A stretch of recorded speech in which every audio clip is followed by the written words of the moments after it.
दिग्गज उद्योगपति रतन टाटा का अंतिम संस्कार पूरे राजकीय सम्मान के साथ मुंबई के वर्ली में किया गया। केंद्रीय गृह मंत्री अमित शाह, महाराष्ट्र के सीएम एकनाथ शिंदे, गुजरात के मुख्यमंत्री भूपेंद्र पटेल, मुकेश अंबानी समेत राजनीति, खेल और बिजनेस से जुड़ी कई हस्तियों ने रतन टाटा को अंतिम श्रद्धांजलि दी। रतन टाटा ने बुधवार को देर रात मुंबई के ब्रीच कैंडी अस्पताल में अंतिम सांस ली थी। एक व्यक्तित्व के रूप में भारत हमेशा अपने रतन को याद रखेगा। युवा उनसे सीख लेते रहेंगे और पीढ़ियां प्रेरणा लेती रहेंगी। नहीं रहे देश के अनमोल रतन,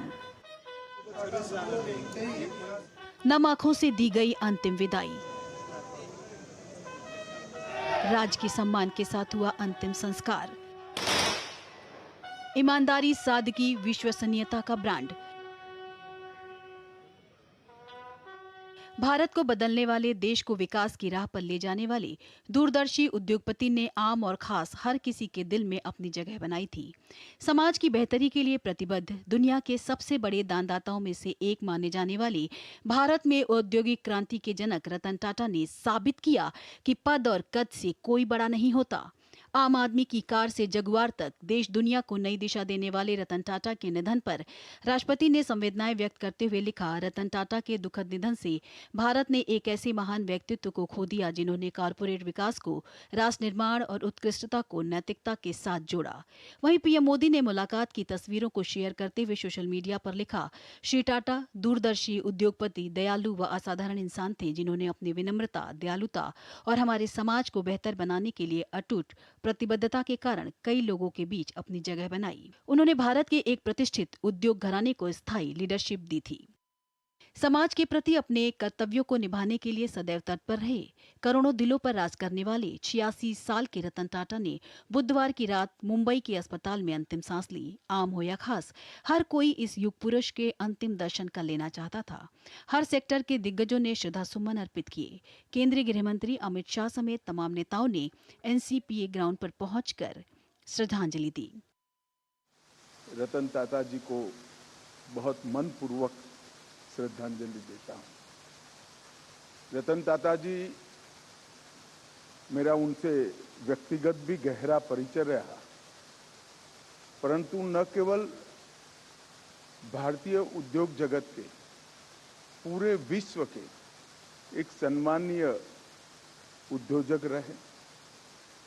टाटा समूह का नेतृत्व करना ही अपने आप में एक बहुत बड़ी बात होती है, परंतु उन्होंने टाटा समूह का नेतृत्व ऐसे समय में संभाला जब टाटा समूह को अनेक प्रकार के परिवर्तन करना जरूरी है, और धैर्यपूर्वक बारीकी से अध्ययन करके टाटा समूह के सारे उद्योगों को और काम करने की पद्धति को, दोनों को उन्होंने परिवर्तित किया। और पहले की तरह आज भी टाटा समूह भारत के उद्योग जगत में एक ध्रुव तारा बनकर है। उसमें रतन टाटा जी का बहुत बड़ा योगदान है। क्या नेता, क्या अभिनेता, कोई उन्हें असाधारण, कोई सादगी की मूरत तो कोई अनमोल बता रहा था। लगता था कि रतन टाटा पूरे जीवन भर, हमारे जीवन भर, आने वाले जीवन में हमेशा रहेंगे, क्योंकि कुछ लोग आप उनको हमेशा मिलते नहीं हैं, बट उनका एहसास देश के इंफ्रास्ट्रक्चर में नज़र आता है, देश के चैरिटी इंस्टीट्यूशन में नज़र आता है, देश के आबो हवा में नज़र आता है, अच्छाई में नज़र आता है। तो आज मैं कहूँगा कि देश ने अपना एक रत्न खो दिया है और उनका नाम था Ratan Tata. I would say a great human being. He not only carried the values, the traditions of the Tatas, but he emulated each and every of that.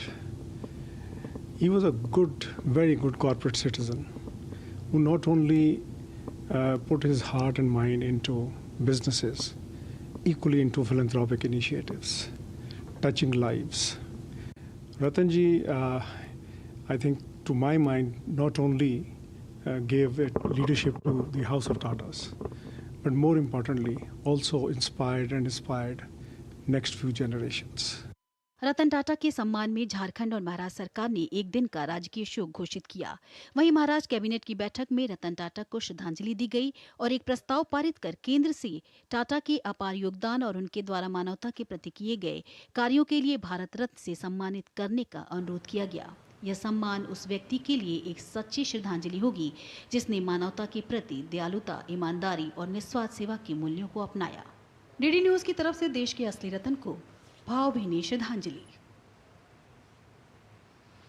और देश ने नम आंखों से दिया